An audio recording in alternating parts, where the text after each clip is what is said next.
Hey everyone, it's Sam. I'm making another video about 3.5 years since I posted my last one with the intention of updating people about how my recovery has progressed and sort of the positives and negatives along the way.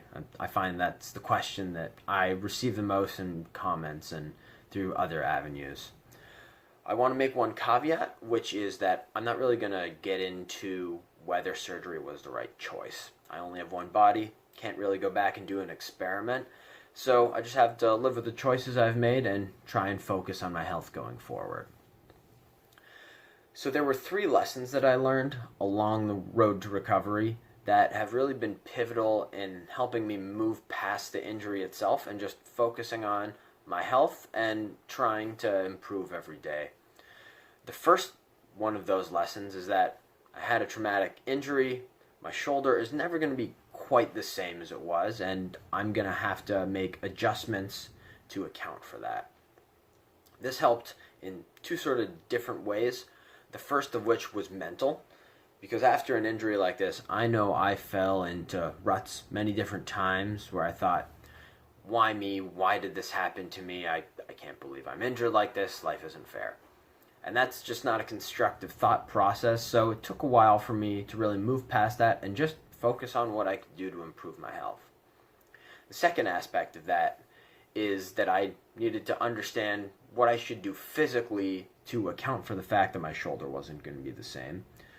One example of which is the fact that I now do a much more in-depth warm-up every time before I do an exercise or set of exercises that will really stress my shoulder.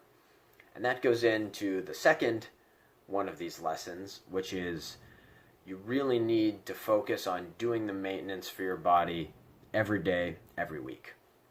Whether it's PT exercising, stretching, mobility, you really need to continue to lay that foundation to make sure that the small supportive muscles in your shoulder can really build that stability that you need, even more so to account for the fact you had a serious injury.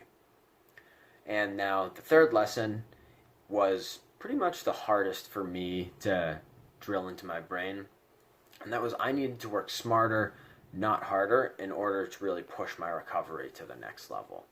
And what that means is when I think of working harder, I think of giving all-out effort and pushing through pain in order to get results. And that really set me back multiple different times to different degrees throughout my recovery process. What I really needed to focus on was there pain doing certain exercises, and when I should really back off from those exercises and live to fight another day without regressing and hurting my shoulder even more. So, why am I lecturing you about these 3 points? Well, it's not to make a clickbait video, it is because I had to learn each and every one of these points the hard way throughout my recovery. And that's what I'm going to jump into now to talk a little bit about my journey throughout the past 4 years. So if you've watched any of the previous videos that I've made, you'll know that my recovery after the surgery was mostly positive. I didn't have any major setbacks and my physical therapy worked well. So I didn't really have any major setbacks or shoulder pain until about 8 months after my surgery, when I did some more intense physical activity and started feeling more significant pain in my shoulder.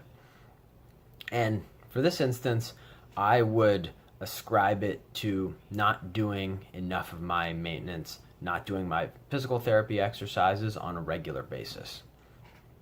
I sort of found my shoulder was doing well and slacked off. So I regressed for sure, but then went back to my physical therapy exercises, and I had a trainer at my gym who gave me some other good exercises so that I was able to rebuild my strength and rebuild my shoulder health over the next month or two. It wasn't a quick process. It took some trial and error work, but eventually I was able to rebuild that solid base.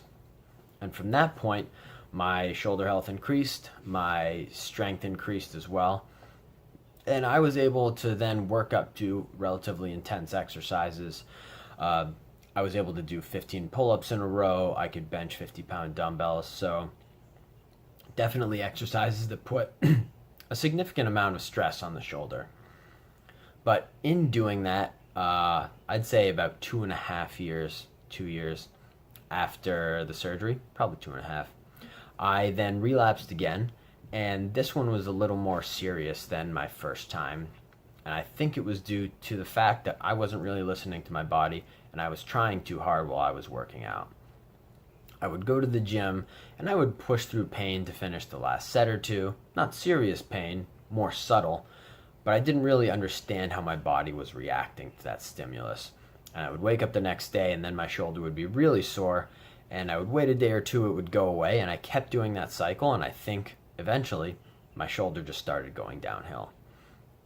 And I reached a point where I had trouble doing basic exercises. And it still took me a while after that to go back to physical therapy. I wish I had done it sooner, but it was a point of pride, and it was difficult for me to say I need help. I need someone who's professional to be able to assess my shoulder and tell me what I need to do. But I went back to physical therapy, and even though it wasn't easy, it wasn't a straightforward path. I had to do a lot of figuring things out to see what worked for my shoulder. I was able to rebuild a solid base thanks to my physical therapist and get back on track with my recovery. So, where am I now? I can do moderate to intense exercise. I can do push-ups, curls, shoulder press. I don't do a huge amount of weight with shoulder press, but 20 or 30 pounds, no problem. And I can do things like the ab wheel, planks, etc. What am I not doing? I still am not doing pull-ups on a regular basis. I'm not going to do handstand push-ups or things like that. But it's really that, final 10% of exercises that I'm still working to get towards. And I'm still working on it. I have a lot of focus in terms of the maintenance for my shoulder and pushing myself to do more intense exercise. I also found this sort of methodology of training called FRC, Functional Range Conditioning, and that really focuses on mobility and training at your end range of motion, which I have found really valuable, and I have to give that a lot of credit for improving my shoulder health. And I'll put a link or two in the bio of this video to things that I found useful. So I want to leave you just by saying that recovering from a shoulder injury is not easy. It's kind of going to be with you as a lifelong process, but if you work hard, listen to your body, and go at it with a lot of focus and persistence, you can get back to living the healthy lifestyle that you want to. So I'll leave you there. Thanks for tuning in.